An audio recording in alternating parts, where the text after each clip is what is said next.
उसी तरह की भर्ती कराने का काम करेंगे। ये समाजवादियों ने आश्वासन दिया है।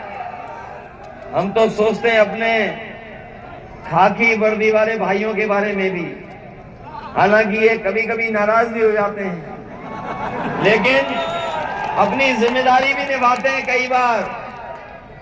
और ये बीजेपी वाले कहीं आ गए इस बार, तो अभी तो फौज वालों की नौकरी 4 साल की है, हो सकता है हमारे खाकी वालों की भी नौकरी 3 साल की कर दें। इसलिए सावधान रहोगे कि नहीं रहोगे? कई बार लोग कहते हैं कि बताओ कैसे हो जाएगी 3 साल की नौकरी। मैं उनसे सवाल पूछता हूं, बताओ अग्निवीर का क्या आपको पता था कि 4 साल की नौकरी हो जाएगी? क्या आपको पता था कि आधी रात को नोटबंदी होगी, नोट जमा करने पाएंगे? आपको पता कई बैंकें आदमी, क्या आपको पता था कि हवाई अड्डे जाएंगे? क्या आपको पता कि रेलवे विभाग भी प्राइवेट हाथों में चला जाएगा? पानी का बंदरगाह प्राइवेट चला जाएगा, निजी हाथों में। टेलीफोन वाला निजी हाथों में चला जाएगा। ये न केवल नौकरी से हमें दूर कर रहे हैं, बल्कि हमारा जो संविधान हमें अधिकार देता है, संविधान जो हमें न्याय दिलाता है, उस न्याय से भी दूर कर रहे हैं। इसलिए समाजवादी पार्टी का ये मानना है कि जो संविधान में व्यवस्था है, जो संविधान ने हमें अधिकार दिया है, उन अधिकारों के तहत हमें नौकरी मिले, हमारा भविष्य बेहतर हो। इसलिए हम उस दिशा में काम करेंगे। वहीं अपने साथियों से ये भी कहने आए हैं कि इन बीजेपी वालों से बहुत सावधान रहना। ये कहते कुछ हैं और करते कुछ और हैं। ये इलेक्टोरल बॉन्ड जब से आया है, जब से लोगों को जानकारी मिल गई चंदा वसूली की, तब से बीजेपी का बैंड बजा हुआ है। इन्होंने कोई छोटा मोटा पैसा नहीं लिया है। जिन लोगों को जानकारी होगी वो जानते होंगे, छोटा मोटा पैसा नहीं लिया है। बड़े बड़े उद्योगपतियों से हजार करोड़ रुपए लिए हैं। किसी से 1000 करोड़ लिए, किसी से 600 करोड़, किसी से 500 करोड़, कभी किसी से 400 करोड़ भी ले लिए। और ये जो वैक्सीन कंपनी वाली है, जो वैक्सीन लगवा रही थी, इससे भी पैसे वसूल लिए। और जो लोग मीट एक्सपोर्ट करते हैं, जो मांस एक्सपोर्ट करते हैं, उनसे भी पैसा वसूल लिया बीजेपी ने। बताओ बीजेपी ने चंदा वसूला कि नहीं वसूला?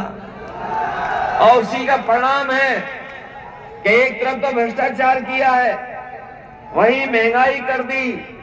आज हर चीज महंगी है कि नहीं है?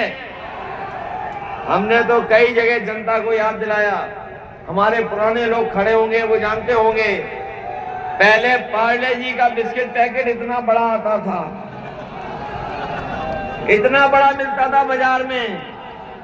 लेकिन जैसे जैसे महंगाई बढ़ी और उन्होंने मुनाफा कमाना शुरू किया, पैकेट छोटा होता चला गया।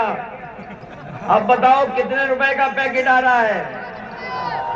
5 बिस्किट का पैकेट हो गया है। ये दोबारा आ गए सरकार में, तो हो सकता है 1 बिस्किट वाला आपको पैकेट मिले। बताओ जो पार्ले जी कर रही है, वो इन्होंने खाद में किया कि नहीं किया? खाद की बोरी में, खाद की बोरी में से कितना निकाल लिया और फिर कितना निकाल लिया? ये आ गए तो पाउच में मिलेगी आपको खाद, जो बोरी में नहीं मिलेगी। और जब चुनाव में वोट चाहिए था तो राशन में क्या क्या दे रहे थे? राशन में रिफाइंड तेल, नमक। ये क्या ज्यादा पौष्टिक है क्या? इसलिए समाजवादी पार्टी अपने गरीबों को कह के जा रही है, सरकार में आएंगे तो राशन की व्यवस्था को अच्छा करने का काम करेंगे, गुणवत्ता के साथ पौष्टिक देंगे। और जिस तरह शहरों में बड़े लोग, संपन्न लोग आजकल पैकेट में आटा खा रहे हैं वो पौष्टिक आटा है, वो स्वास्थ्य के लिए भी बेहतर है। कई लोग ऐसा बना रहे हैं, तो हम अपने गरीबों को कह के जा रहे हैं राशन की गुणवत्ता बेहतर करेंगे और गुणवत्ता के साथ साथ पौष्टिक आटा और डाटा फ्री दिलाने का काम करेंगे, क्योंकि जितना जरूरी आज राशन है उतना ही जरूरी आटा है और उतना ही जरूरी डाटा है। और डाटा इसलिए दे रहे हैं फ्री, जब कोरोना आया था तो संपन्न परिवार के बच्चों का कोई 1 साल नहीं गया, न 2 साल गए, क्योंकि उनकी